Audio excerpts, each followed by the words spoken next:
think the way I tackled that was I had an enormous piece of graph paper. Obviously, being a scientist, graph paper comes quite naturally, and I drew out the timeline.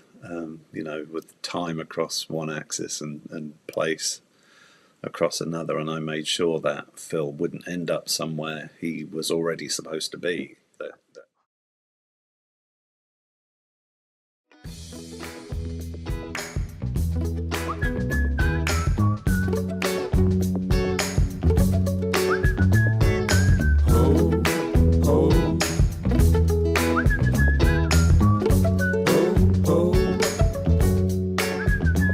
Welcome to Storycomic Presents, where we interview amazing storytellers and artists. This is episode 480. I'm your host, Barney Smith of Storycomic.com, and we're excited to have with us the internationally acclaimed and celebrated author, Mark J. Wilson. Mark. Hi, Barney. Good to meet you. How you doing? Yeah. I'm good, thank you. How are you? So, Mark, you're here to talk a little bit about your book, Full of Beans, which is an exciting. I love how the book is described. It's like, so it's a dead professor, a missing student, and a time traveling detective. That is an amazing log line, and it's called A Back in Time Mystery. So, my first question to you, Mark, is that tell us what first inspired Full of Beans, and how did you landed on the time travel detective genre? So I love time travel. I love Back to the Future. It's one of my favorite movie genres. And I love detective stories. One of my favorite books is Dirk Gently's Holistic Detective Agency by Douglas Adams. So it really wasn't a big leap to imagine that I wanted to at least read a book about a time traveling detective, and not really finding many books out there. I thought maybe it would be kind of cool to write one. So I kind of had that idea for maybe 10 years. Okay. And one day my wife and I were standing by our coffee machine, which for some reason the beans didn't fall down the chute into the grinder particularly well. And it would always come up with the error message, Phil Beans. And one day I just turned to my wife and I said, Phil Beans, wouldn't that be a great name for my time traveling detective? And of course, at that point, I'd given him a name. I decided that I really had to write the story. So that's how it came about. And then, of course, Full of Beans, caffeine, Phil Beans. It just kind of worked with the title. And yeah, it took me 3 years, I think, to go from that moment to getting it published. You're not an author by trade. You're actually I'm a scientist. you do training in like biochemistry and gene therapy. That's correct? Right. Yeah, I trained as a biochemist. I got a PhD in biochemistry, and I currently work in gene therapy. Yeah. So I'm really curious about the different parts of the brain, in the sense that how has your background in biochemistry and gene therapy kind of shape your role as an author when it comes to, say, something around character development and world building? So I would say that the science side of me helped with some of the storyline. It's kind of time travel. That's set in a college, and one of the professors is a physics professor. Phil's background is in physics. So that kind of lent itself a little bit to the storyline. But I think my brain has always been kind of split between being sciencey and being arty. Part of me has always been fired up by creative things like writing music, painting, and writing a story didn't seem too different for the other half of my brain to be doing. So yeah, it was kind of natural for me to be doing something creative. And I enjoy things particularly when they get both sides of my brain going. So yeah, this really worked well for me. So the interesting thing, like time travel, is when you're writing a story about time travel, like the science behind it, it's almost in the same way, like of the same vein of when somebody writes about a vampire. They always have to like tweak the vampire lore to say, well, actually, the sun does this, or actually, the garlic does this. Same thing with Right. time travel is that you get to reinvent the science behind time travel, the physics behind it. So Yeah. what Yeah. what are some of the things that you did with in your book where you've actually made your science of time travel um, a bit? What's your spin on it? So I started out with the idea that Phil would be able to go back in time to a particular place and time. And I Okay. wanted him to kind of slowly develop in the scene. And somehow my brain just connected that with the old Polaroid, the instant pictures that you used to take with Polaroid cameras. Hmm. Where you would take the photograph, it would come out the front of the camera, and then you would wait for it to develop. And that was kind of how I came up with the idea that Phil would use an old Polaroid picture to make him travel back to where and when that picture was taken. So there isn't really, I don't really describe the science of that or how that works in the book. I just describe how Phil discovered that he could do that. But yeah, it all evolved around the idea of Phil sort of gradually disappearing from where he was and reappearing where he wanted to be. So as long as he has taken a photograph with his old Polaroid camera of where he wants to go, he can travel back in time. So how did you balance then, say, because of that scientific accuracy and narrative drama with that? Well, I think the accuracy came from trying to make sure that the timeline flowed and that it Okay. was somewhere that Phil could actually be, and that he wouldn't, crisscross with something that shouldn't be happening. So I think the way I tackled that was I had an enormous piece of graph paper. Obviously, being a scientist, graph paper comes quite naturally, and I drew out the timeline. With time across one axis and place across another, and I made sure that Phil wouldn't end up somewhere he was already supposed to be. That would be difficult for him to, or impossible for him to do. So I tried to make sure that the flow of the timeline as well wasn't too confusing, because obviously time travel can get horribly confusing for the reader. But one of the things I tried very hard to do is to make it very clear where Phil was and why he was there, so that all the way through the book you know what Phil's doing and what he's up to and why he's gone where he's going. You mentioned before we recorded that that the story takes place in a location that you're very familiar with. Yeah, it takes place in Oxford in England. Most of the action is all based in and around Oxford. I think most of it is in places that are more lived in, that are not necessarily the touristy part of Oxford, but yeah, some of it is Oxford city centre, and I invented an Oxford college so that I didn't have to actually use a real location. I pretended there was such a college as Westgate College, and I even created a website for them. So a lot of the action is based in Oxford. I grew up about 30 miles away in a town called Reading. Huh. So yeah, I was quite familiar with Oxford.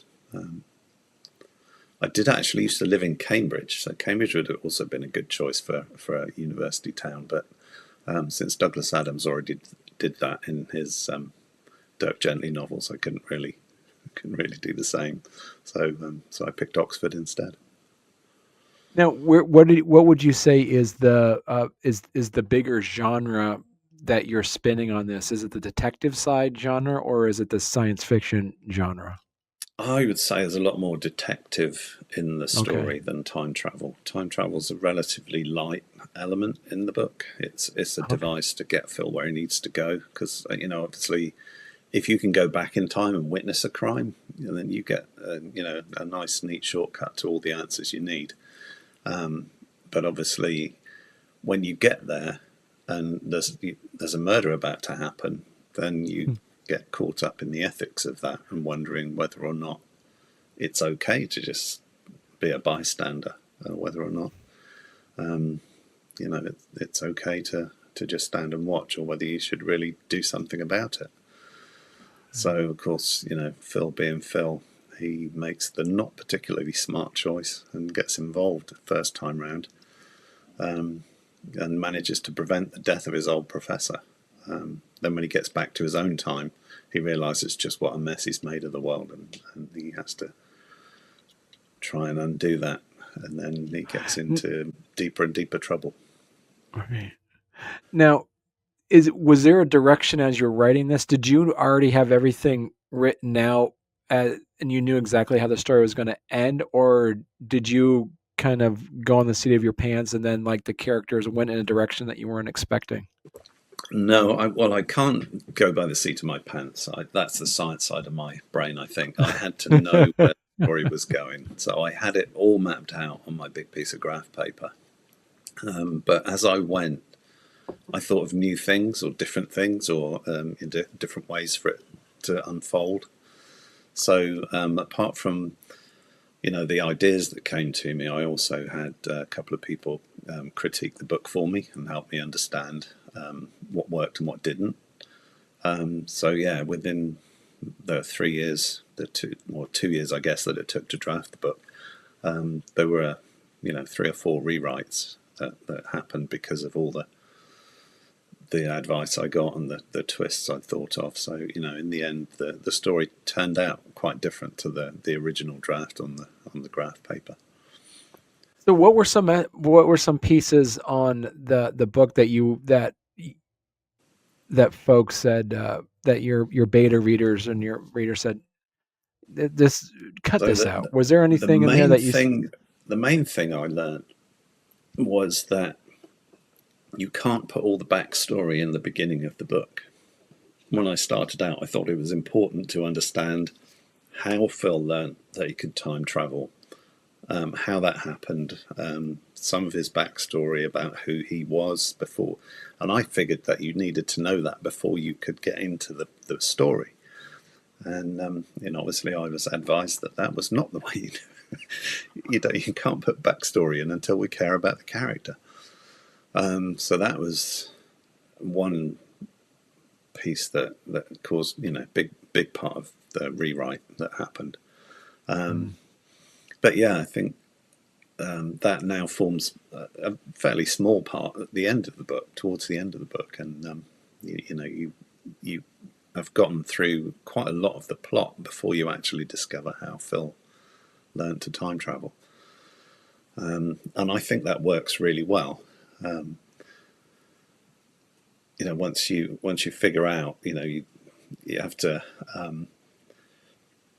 you kind of have to swallow your pride and tear the book down again and start over and get into the rewrite. And then once you're working through it and you realize how it's going to work, then it works really well. And you actually get to see the benefit of doing that. So yeah, I was really quite happy with the way that worked out in the end. But yeah, it's tough when you get feedback like that. Well, hey there. If you're enjoying our podcast, don't forget to subscribe on YouTube or leave us a 5-star review on your favorite podcast platform. Your support means the world to us and helps us keep this show going. We love hearing from you, so any feedback is welcome. And thank you for being a part of our podcast family and for all your support. It truly means a lot to us. So has this kind of sparked you to be thinking about other stories that you'd like to write now? Well, I'm probably somewhere around a quarter or a third of the way through the second book in the series. Wow. That's coming along. It's fairly slow at the moment, I'll be honest, because I'm trying to fit that in my spare time while I'm still working. But at some point I'm looking forward to retirement and doing this full time. But yeah, at the moment I'm thoroughly enjoying my job, so now it's not the time for me to give up yet. But yeah, I'm definitely keen on having part two. To let readers know, then, is like, and listeners know, is that the book ends in a cliffhanger, or is it its own standalone book? It's its own standalone. You do get to a resolution, but then book two picks up 3 days later, I think, where things happen that are connected with the first book, so that the same people are there. You see some of the same people coming back. But yeah, it's kind of intriguing. I've made it follow almost straight on. But yeah, you do get to a resolution. But at the end of the book, it does say to be continued. So you do get to know what happens next, but in the second book. And so, what advice would you give to other scientists or professionals who feel the pull to write fiction? I would say science writing is very, very different from novel writing. So I would encourage anybody to get a lot of professional help if they can. Get all the help you can afford to get, because there's a lot to learn. One thing in particular I recall being new to me was the idea that in a given chapter, if you write in close third person, the way I have, I'm inside Phil's head, he's always explaining in his own head what he's doing, so that it helps the reader understand what he's thinking, why he's going to do what he does next. So in that way, what Phil's thinking. You can't then tell the reader what someone else is thinking. That's something that you just don't do. It's called head hopping, apparently, and it's really confusing for the reader. And it didn't occur to me that I couldn't say, Phil was thinking this, and then the character he was talking to was thinking something else. And the advice I got was, you can't do that. If it's in close third person, you have to stay in that one person's head for that whole chapter. Okay. Then the next chapter you can change whose head you're in, but then you stay in that person's head.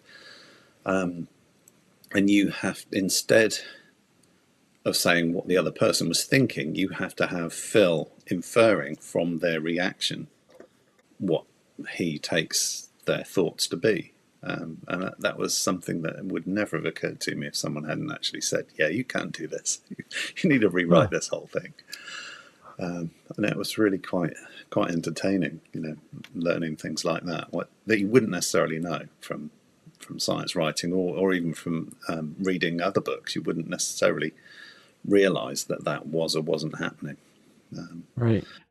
If you're in I think the omnipresent perspective, you can talk about what everybody's thinking, but that's a much more detached way of writing, and that I don't think would suit my way of writing. So yeah, I had to work that out, and then it worked really well. At the end of the book, there are 3 chapters in succession where I switch from.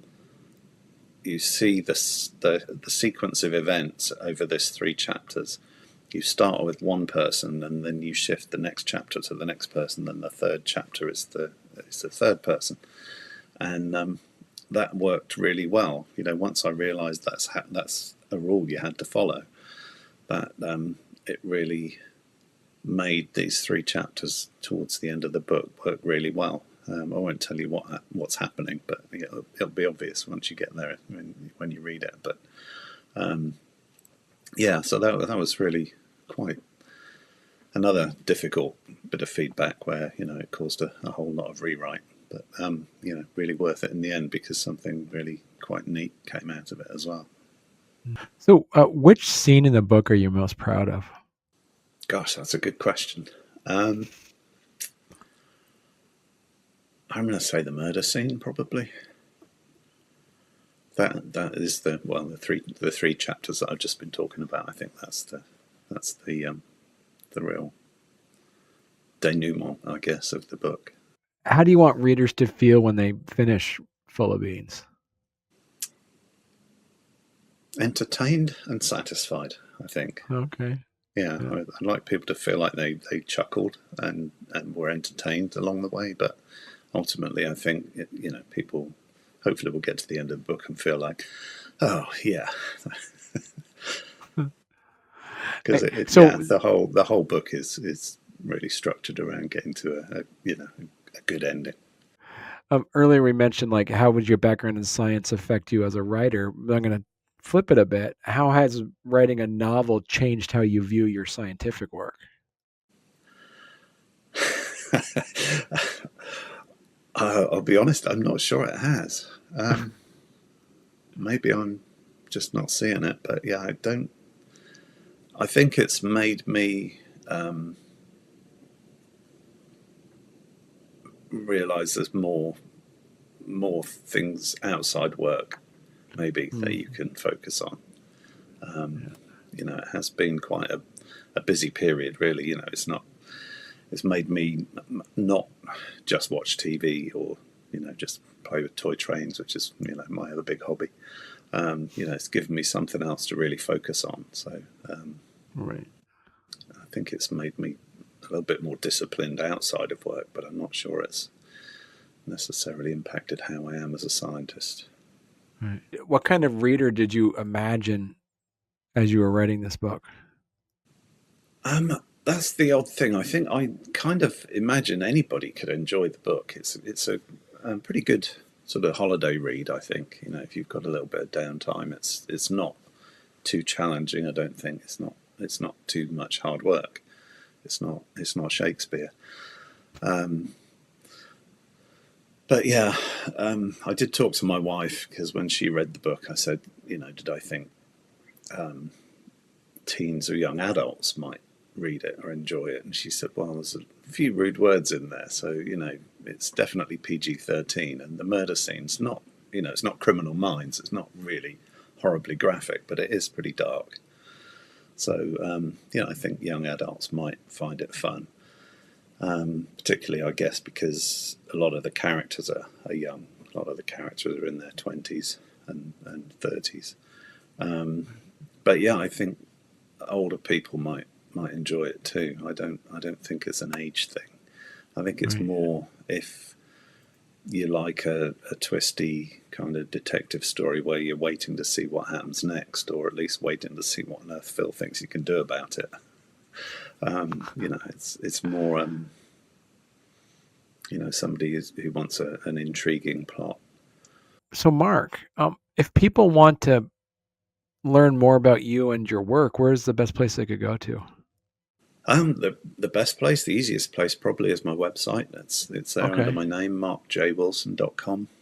From there, I think you should be able to navigate around the website. There's only 4 pages. You should be able to find my Instagram, Facebook, and my Substack. The links are on the website. And if you click around on that Full of Beans page, you should find some. There you go. There's the socials. Yeah, and if you Yeah. go to the Full of Beans page, you should find a cast of characters in the book, and there are some links there as well, where Yeah. you can go to the website for the pub, the website for the vegan cafe, and the website for the college. And Oh, Phil that's has his cool. own website as well. So, there's a few fun things to click around on the website. That's Try and make clever. that a So little you bit can fun. actually like, yeah, they actually have his own Yeah. website. That's So this website is kind of, if you can tackle um, it's supposed to be tongue in cheek. that's so funny. If you can tackle the fake captures, then you should be able to get in touch with Phil and That send is him a so message. cool. Yeah, so our listeners out there, so definitely check out uh definitely check out Mark's website. It's markjwilson.com, and on there if you go to the Full of Beans, there's links to the fictional character's website. That's pretty cool.